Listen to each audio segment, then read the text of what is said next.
जी नाज़रीन, असां हिन वक़्तु नगर पार्क जे ॻोठ सिंधन जो वांडियो में मौजूद आहियूं। हिते पाणी जो जेका अहम मसलो आहे, हिते जेका से 200 घरनि ते रहंदड़ जेका आबादी आहे उहे पाणी फुड़े जे लाइ परेशान आहे। असां ॻोठनि सां ॻाल्हि ॿोल कंदासीं त हू छा था चवनि। हिते पाणी किलोमीटर परे आहे, उतां 2 किलोमीटर परे आहे त असांखे हिते पाणी मिली वञे।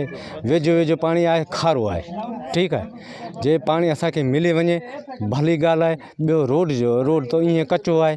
असांखे पाणी जी तमामु वठी ॾुखियाई आहे। पाणी आहे वेझो आहे, जेको जीअं भाउ चयो आहे ईअं पाणी वेझो आहे, उहो खारो आहे।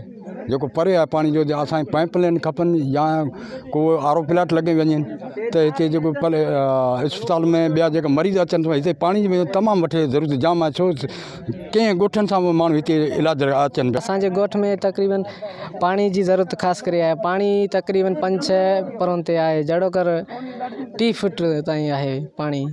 इन जे करे पाणी जेकॾहिं मींहुं वसे तॾहिं थिए, न त मींहुं कोन थो वसे त कोन थो थिए।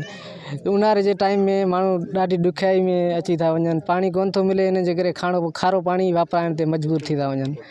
इन जे करे गुज़ारिश आहे त आरो प्लांट लॻायो वञे। असांजे ॻोठ सिंधन जे वांडीअ में तमामु करे असांखे पाणी जी ज़रूरत आहे। रेगिस्तान आहे, न पाणी आहे, न डैम आहे, न का शइ कोन्हे।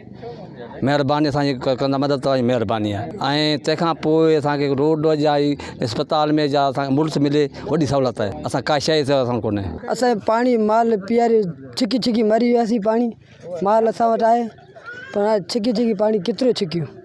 अहिड़ो आरो प्लांट हुजे जेको पाणी माल सहूलियत थिए। जी नाज़रीन, असां सिंधन जो वांडियो ॻोठ आहे उते मौजूदु हुआसीं त जेका ॻोठाणा आहिनि उन्हनि जी तव्हां ॻाल्हि ॿोल ॿुधी। ही ॻोठ नगर पार्कर में जेका से बॉर्डर ते बिल्कुलु मौजूदु आहे। 2 किलो जेका से बॉर्डर परे आहे, 2 किलोमीटर।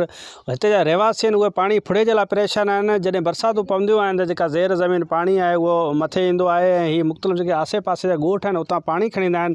पर बरसातनि जी मौसम खां पोइ हिते पाणी जो वॾो मसइलो आहे। रहवासी इंतिहाई परेशान आहिनि, खारो पाणी पीअण जे लाइ मजबूर आहिनि।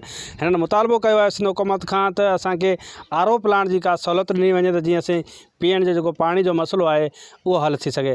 गाज़ी बजीर, अवामी आवाज़ TV news, Nagar Parker. Visit कयो अवामी आवाज़ मीडिया ग्रुप की वेबसाइट awamiawaz.pk।